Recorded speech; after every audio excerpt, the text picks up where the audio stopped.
Some days I come home late at night. I was out praying Arvit. I had a chavruta. I stayed longer. And I ended up schmoozing a little bit more. Someone's asking me a question. We speak about life, Shalom Bayit, Emunah, good man-to-man talks late at night. Finally, a person gets home. I get home. And I'm a little bit hungry. I had dinner at 6 already, so now it's much later. I go to the fridge. I open the door. What do I see inside? A piece of cake. A nice big piece of cake. I don't know where it came from, this cake. There must have been a party, something I missed. I don't know, leftovers from something. I take the cake out. No one's around. Everyone's sleeping. I have a piece. And it tastes really good. So what do? No.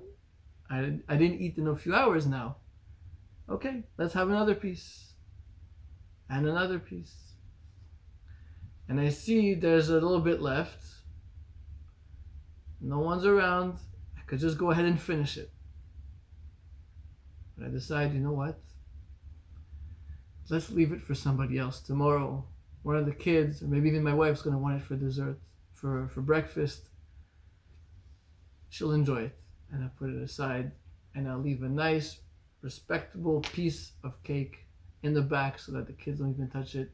It's good for her. Or maybe in the case, I don't know. I left it for the kids. I left it for her. It happens either way. So the question's like this. Something happened inside of me where I stopped. I wanted to keep eating, yet I had this thought, I should give some to somebody else. Who did that? What happened? Was that me? Because if it's up to me, I just want to keep eating the cake. It's delicious. There's the icing. It's great. I'm hungry. Something stopped. I stopped. You know what it means? It means someone other than me stopped me. I wanted to keep eating, but something else stopped me. So today we're going to discover, what is that thing? What is that? Let's begin. In this week's Parashat we have Yaakov Avinu. The pasuk goes like this. Two parts, actually, two questions. First is, we know about Yaakov Avinu. Yaakov Avinu is Ish Tam. Ish Tam Yosef Ohalim. Yaakov is called a person who's Tam. There's other Pesukim that use a different word called Tamim. For example, Tamim Tiyeh Hashem Elokecha. Hitalech Lefanai, to Avraham Avinu we told, Hitalech Lefanai V'yetamim. Yaakov is described as being Tam, yet we, the Jewish people, are told to be Tamim. Yaakov is said to go ahead of Hashem, Tamim. Tam, Tamim. We can't say it's a plural. Usually Yud and Mem at the end of the world means plural. Yom, Yomaim, 1 day, 2 days, the Yud Mem. Here it's not like this. Avram has to be Tamim. The Jewish people have to be Tamim. What is the difference between these two words? Question one. Secondly, in this week we have a pasuk that says, V'nei Hashem nitzav alav. Hashem was on top of Yaakov, with Yaakov, when he went to sleep on haBaal after 14 years of learning in the Yeshivat Shem Ve'ever. He goes to sleep and then he wakes up and Hashem is there. Vayomer ani Hashem Elokei Avraham avicha. And God says, I am God. The word here is used, ani. I am Hashem. Very good. Says the Targum, in the Yakut Reuveni, it says, Nitzarei Yaakov. Yaakov shama Hashem omer lo ani Hashem. Yaakov got scared when Hashem spoke to him. He heard God say, Ani Hashem, I am God, velo anochi. Hitchil lefached. Yaakov was scared because Hashem used the word Ani and not Anochi. And then when Yaakov speaks, this is the verse. It says, Vayomer Yaakov, Vayomer Anochi. Hashem says, Vayomer Anochi ha'el Elohei avicha al tira mireda Mitzrayma. Anochi ered imcha Mitzrayma, ve'anochi ehelecha gam alo. We're saying that When Yaakov got scared, Hashem told him, don't be scared. I will go with you. Now this I is Anochi. I will be with you. Anochi red imcha. I will go down to Mitzrayim. Anochi I'll also bring you out of Mitzrayim. The word I in English is the same I. But in Lashon HaKodesh, you have Ani and Anochi. They both are translated as Ani. But what's the difference between this Ani and Anochi? And also, why is Yaakov scared of Ani and not Anochi? These are the questions. And afterwards, by the way, Yaakov, when he wakes up from his dream, Yaakov wakes up and he says, unbelievable, I didn't realize God is here. And I didn't know. The word here for I is Anochi. What's the connection between Ani, Anochi? How does this work out? Now the Maggid of Dubna says the following mashal, a parable. There was a person, someone knocks at the door, and you go near the door, you say, who is it? And the person says, it's I, Reuven. Okay. I don't know who Reuven is. Ani, this word is Ani. Ani Reuven, I'm Reuven. Who is it? It's Reuven. I'm Reuven. Another person knocks, and he says, the man again says, who is it? This time says, it's me. It's Reuven. So there's a difference in the response. One is, it's, hi, my name is Reuven. When you say, hi, my name is Reuven, that's a bit like, it's basically saying, I don't know who you are, and therefore, introduce yourself. And the guy says, I am Reuven. If you don't know me, that's who I am. The other one is, you know me, come on, wake up, you already know me. This is the difference between Ani and Anochi. The Anochi means, you know me. And this is why you have in the first of the 10 Aseret HaDibrot, the 10 commandments, where Hashem says, Anochi Hashem Elokecha, Asher hotzeticha me'eretz Mitzrayim. I am Hashem. You know me. I took you out of Mitzrayim. I did the 10 plagues. I split the sea for you. You know, we have a relationship. It's the same me. It's the same God that was there throughout every single situation. So you know me. That's Anochi. You see this word, Anochi? Makes sense. Anochi means you know me, you saw me, we have a relationship. It's within you. When we speak of Emunah, there's two types of Emunah. The first type of Emunah is the Emunah, the faith you received from your parents. This Emunah is deeply embedded into who you are. It's not reasons, it's not explanations. No. It's what you received. You grew up with it. You grew up with your Judaism, you grew up with your traditions. But more than that, when it comes to Emunah with God, you know there's God. How? Of course there's God. Emunah Pshuta, perhaps. If you were to ask the grandmothers, say, Savta, how do you know God exists? Who told you that this is true? What would she say? You know the answer. She would say, what do you mean? What? She wouldn't understand the question. What do you mean? How do I know? Of course there's Hashem. No one told me. It's that's how it is. In Hebrew, kacha. There's God. What do you mean proof to you God exists? What do you mean how do I know? I know. Obviously. Where did she get this from? She grew up with it. It was always around her. It was never questioned in the old country. That's Emunah level 1. The Emunah you received from your ancestors. She got it from her parents, who got it from her parents, got it from her parents. And until recently, especially for Sfaradim who just came in, first generation, usually most Sfaradim today, their parents come from a Muslim country, and they are born in America somewhere, right? We're starting to lose that now. We have second generation, third generations.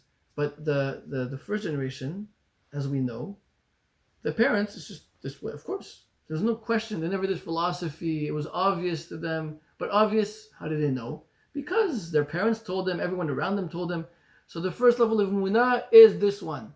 The Emunah, which is just around you, you learn it, and it becomes kacha. That's just how it is. But there's a second type of Emunah. We're going to call this Emunah, Mibsari echeze Eloka, which means, Navi says, the prophet tells us this phrase, Mibsari, from my flesh, I will see God. From me. A person is able to see God from himself or herself. You know, people can be lost. They could be lost in their lives. You tell a person, if a person goes to a shiur, you tell a person, go learn Torah, it's good. He says, I know. They speak about physicality and spirituality. Me, physical stuff is I'm in it, I'm in the world, but it doesn't reach me. It's not me. Money, I'm not money hungry. I'm not obsessed with money.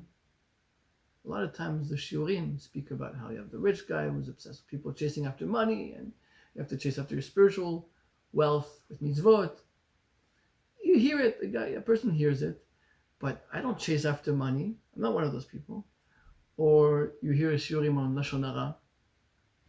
I'm not a person who says Lashon Hara. Yeah, okay, here and there, but I'm not a Baal Lashon Hara. You know who is Lashon Hara? This person. Not me, no. Same thing with other things. Anger. A lot of times shiurim discuss anger. When a person thinks anger, these people, they say there's anger management issues that some people need to learn. They need to learn Musar. Seriously. Of course, the guy says, I need to learn Musar also. I need to work on my Shalom Bayit, of course. I have to learn Hichot Lashon Hara. Yeah, just because, it's good. It's always good. But it's not really my problem. A person who thinks like this, misken. Misken that he thinks he is not one of these people. Poor soul. He doesn't realize to what degree he is affected by money. To what degree he does speak poorly of others. To what degree he gets angry. And so on and so forth. What's going on with this person? He lost his mibsari. Mibsari means my flesh, myself. He lost the self connection, the connection to self. And if a person wants to see God, the pasuk says here, mibsari echze Eloka. Mibsari, which means when I'm very deeply connected to the truth of me, echze Eloka. Then I can see God. You really want to be with Hashem, you have to know your bisari.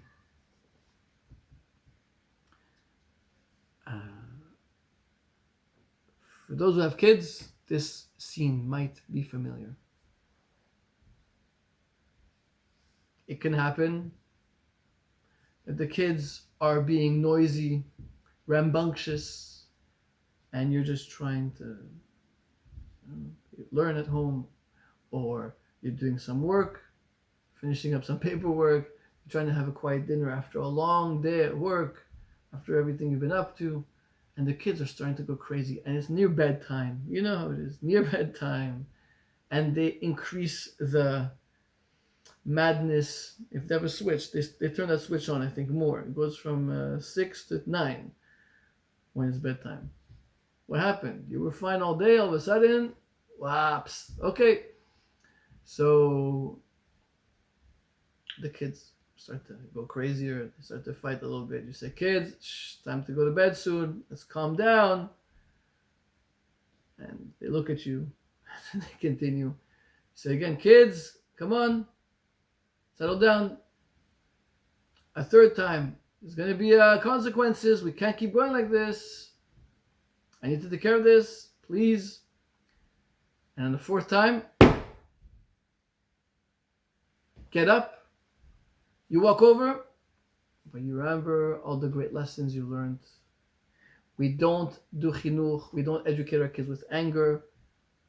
We should not be screaming at these little precious souls. You hold back. You put a smile on. You take the children by the hand and you say, come, let me put you down to bed. We're going to say a story and it's time to say lights out. And you do that. And you can come back to your dinner, to your work, to whatever it is you were doing.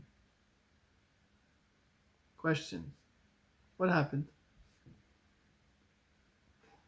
What happened to this fire? Remember the inside, you're like, that's it!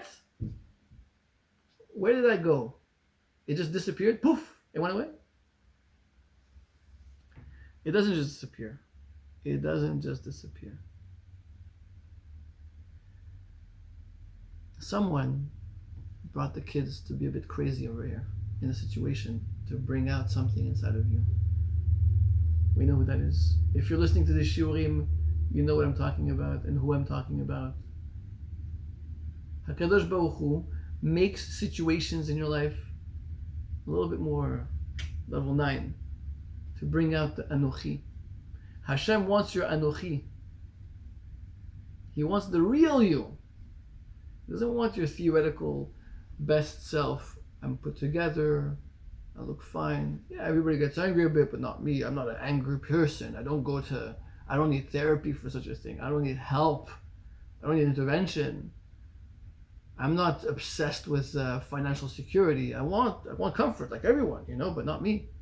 Hashem wants to bring out the real you.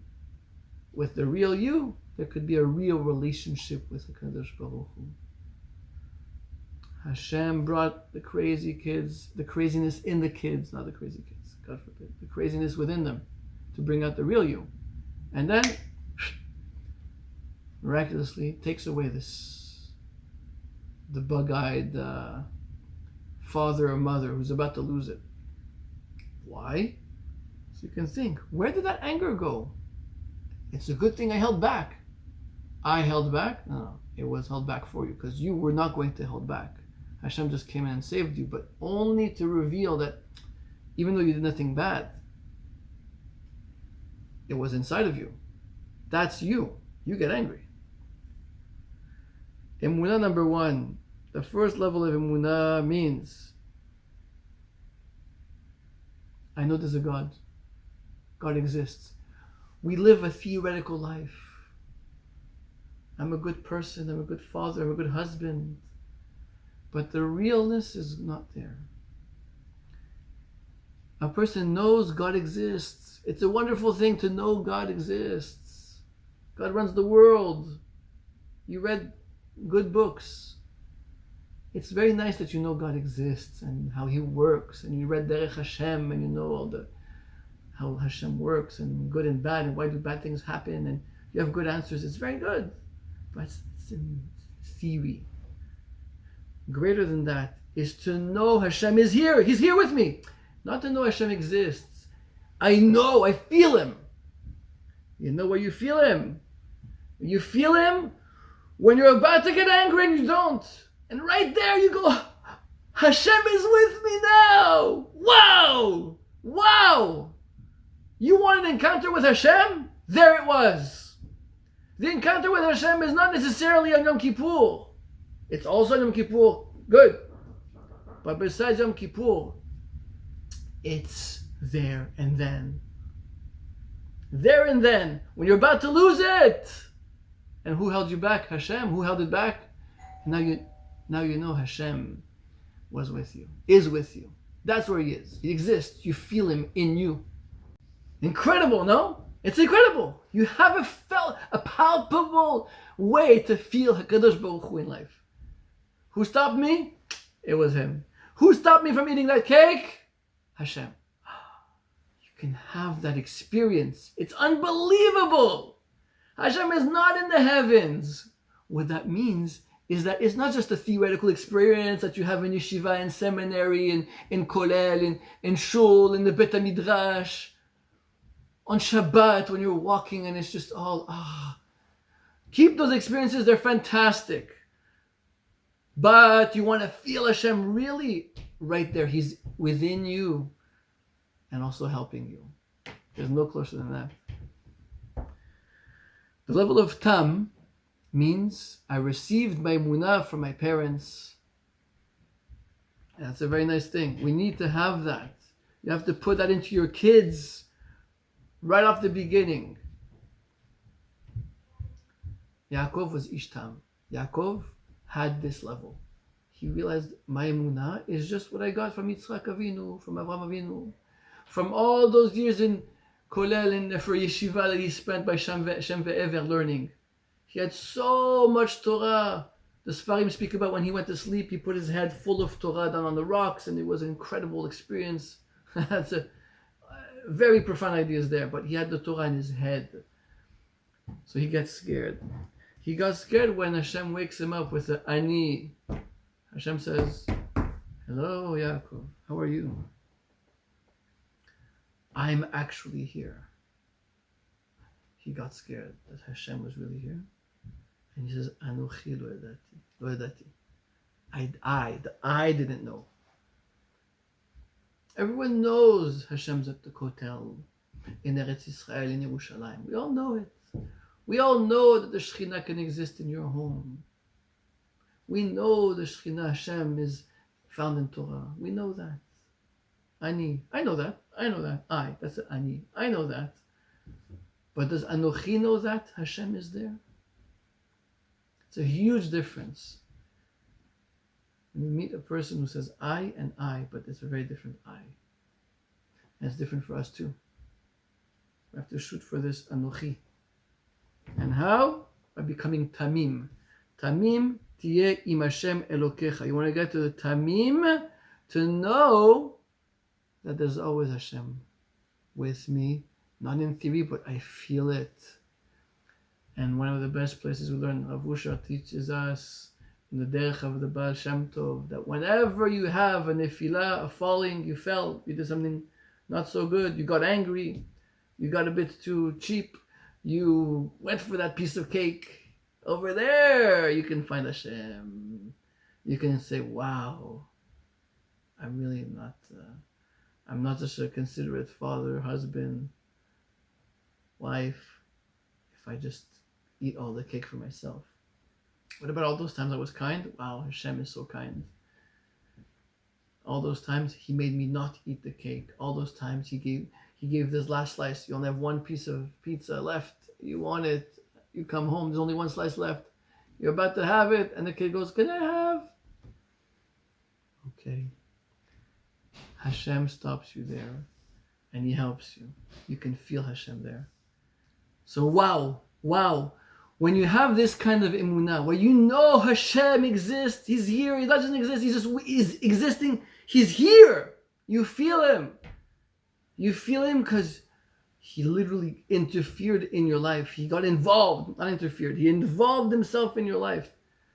This level of emunah is incredible. You want to dance when you realize, wow, look at how kind Hashem is with me, that He gave me the power to overcome my anger, my hunger. There's a story with the Rav who gives over the Shurim. He was once at a wedding in Bnei Brak. And who sits next to him? Rav Mahpud. If you spend some time in Israel, you'll know his name is famous because he's on the Hechsher. He's on the kashrut of one of the best kashruyot in Eretz Yisrael. This big Rav sits down with him. Very nice. They talk a little bit. And happens to be they bring the fish. They bring the fish to the Rav. They bring it to Rav Mahpud. Rav Mahpud takes the lemon that's on the plate of the rabbi, and he squeezes it on the fish, and then he takes his own lemon and he squeezes it again on the fish.